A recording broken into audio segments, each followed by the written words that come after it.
Hi there, welcome to this episode of the Uncrowned Diaries. Today I want to talk about something important. I want to talk about your presence.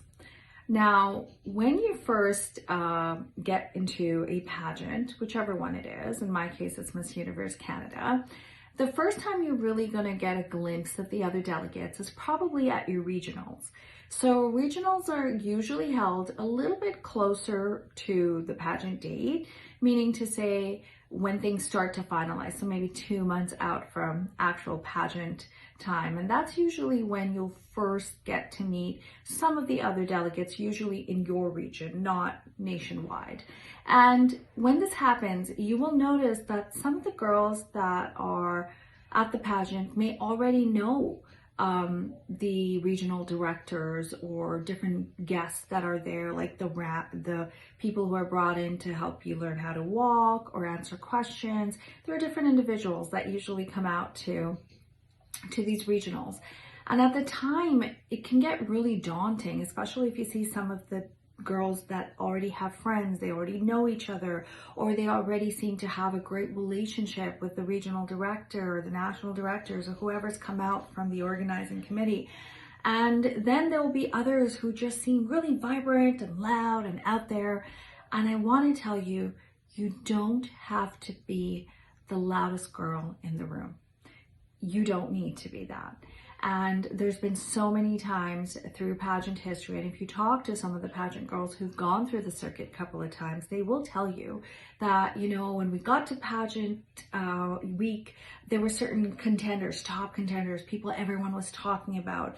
Their reputation preceded them. Either they had been someone who had made it to the top 5 or top 3 or whatever in a previous year, or there's someone who's really well known in the community, or the media or social media has been talking about them. There's a lot of buzz around them, or they just walk into the room and they're loud and they've got like vibrant clothing on and just something about them that sort of like takes over the space. Or, you know, they know everyone and they're chit-chatting with this director and that director.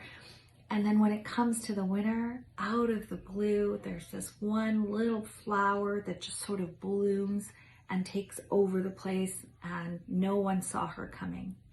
And that could potentially be you. So if you are someone who's quieter, if you are someone who doesn't have a super loud energy about you, if you're someone who's new to the pageant, so you don't know anyone, you have no friends, you don't know any of the directors, don't consider that a disadvantage. Because number one, you can create, you're there to create a name for yourself, and you can do that in a quiet, strong way. You don't have to be the loudest person. There's something called a silent strength as well, and maybe that's you. And also, you could be intriguing. Sometimes the girls that are better known, yes, they are better known, but at the same time, they don't have that ability to make a first impression. And we all know that being the new thing, being the it thing, sometimes comes with that novelty. So you have the ability to come in there and be that person where everyone's like, who's that girl? No one knows her. And then there's a curiosity that builds around you. So play to your advantages. If you're someone who knows everyone in the circuit, fantastic. You can just really enjoy that experience. That can be who you are, and you have some experience there. So, you know, you have that mover's advantage, so to speak. But on the other side, if you do not know, if you don't know anyone there, use that to your advantage as well. Be that mysterious force that everyone wants to get to know. Be that person where everyone's curious. They want to like befriend you, and you want to befriend them, and you want to share with them whatever it is about you. So don't be overwhelmed. There's lots of times you go into a space and, you know, you'll have the girls like, oh my God, it's so great to see you. And, you know, everyone's running and meeting each other, and they have all these things to say to each other. And you're sitting there going, I don't know anyone. That's okay. Go in, introduce yourself, get to know people, and make that impression for yourself, okay? So you don't always have to be the loudest girl in the room.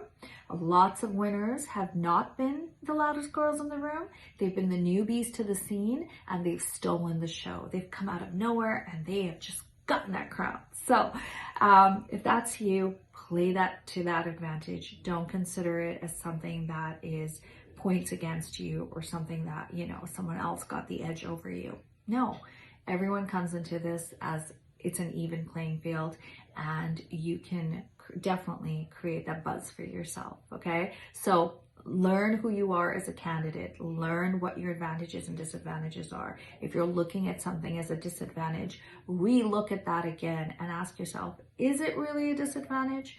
Can I turn it around and make it an advantage? How can I do that? And that's where strategy comes in. So for those of you who think that pageantry is just a bunch of girls in heels running around looking pretty in dresses and nice makeup and hair, there's a lot more to it.